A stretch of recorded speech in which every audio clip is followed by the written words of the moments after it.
BP.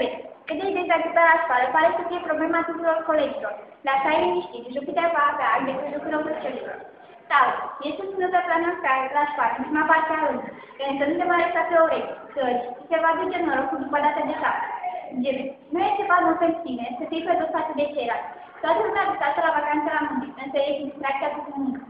Rar, ai ceva planific în casa a 7, iar noastră nu are nimic de făcut decât să-ți încurciți repede. Dar nu merită să te obosești, să-ți strici relațiile pentru nervi de moment. Leu, să sperăm că ai strâns ceva bani, pentru că de când dar nu știu de altul, dar cu casa ajunsă de plină chiar îți potrivit.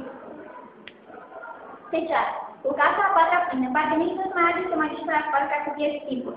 Totuși, profesorii de nu au știință sărbătorilor, așa că ai mare grijă. Balanță.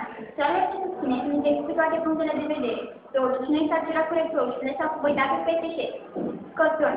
Veni pe casa personalității și stană în casa a doua, de ce te mai plătesc când e vorba de bani, deci poți dormi liniștit. Săgetător. Chiar dacă Mercur este retrograt și jumătate de lună, reușești să te debarasezi de miciurile din ani. Așteaptă-te la o veste bună, de la superiorități.